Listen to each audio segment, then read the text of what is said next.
The Idries Shah Foundation presents Thinkers of the East, Studies in Experientialism by Idries Shah.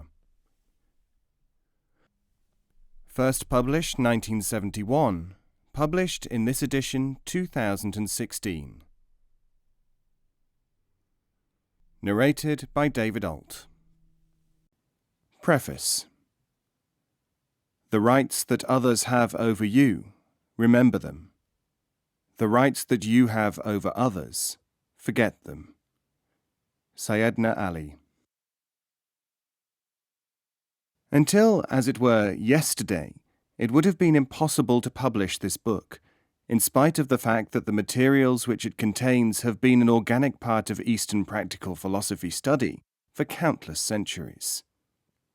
The reason is that the highly articulate of both the East and West have generally been in the grip of the belief that only a certain kind of organized thought can be used for learning.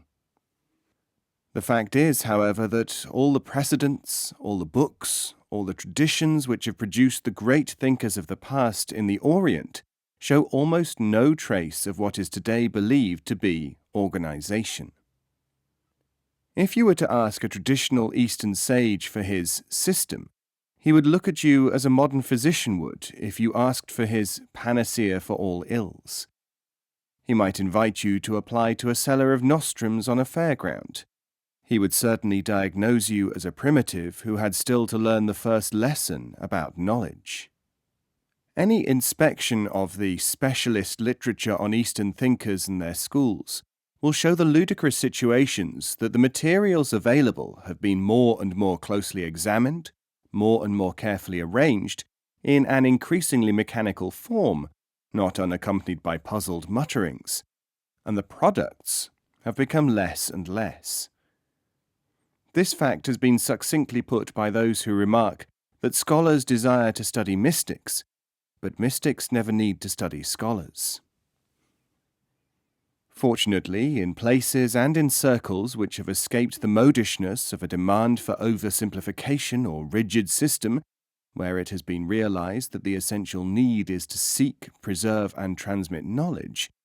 the manner of prescribing studies for individuals and groupings in accordance with teaching requirements alone has been continuously maintained.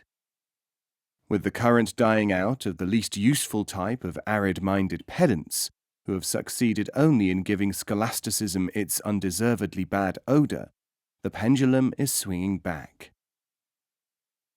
This book contains, arranged in a manner commanded by the tradition and not by superficialist obsessional arranging, the materials belonging to the Sufi teaching, selected in accordance with the needs of the time. It might be termed applied specific experientialism.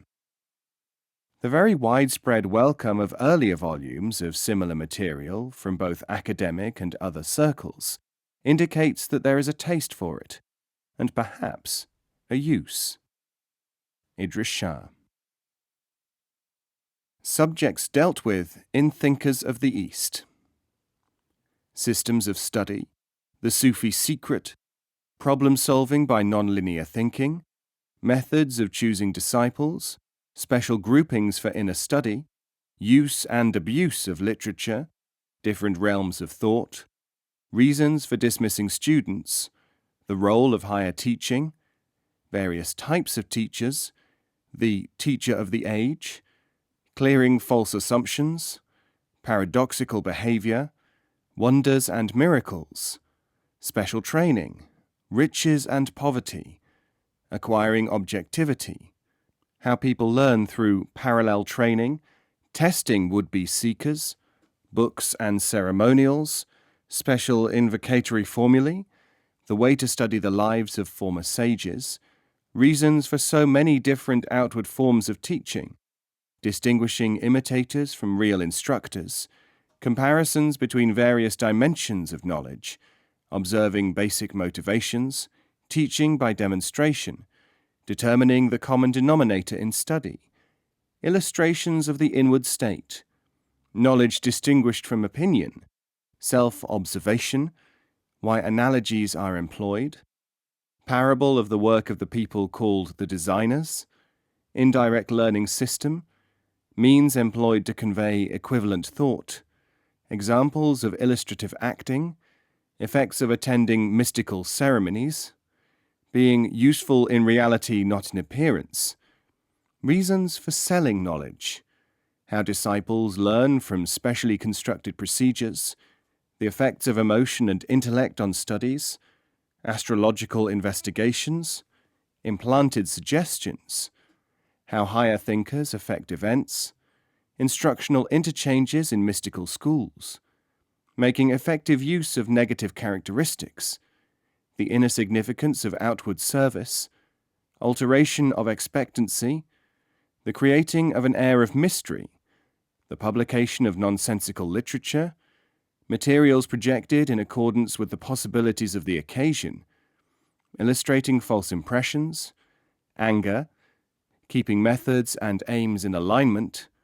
courting criticism and reactions to it, worldly success and its value, methods and advantages in social activity, doctrine of premature payment for effort, allegory of the human task, symbolism and effect in financial matters,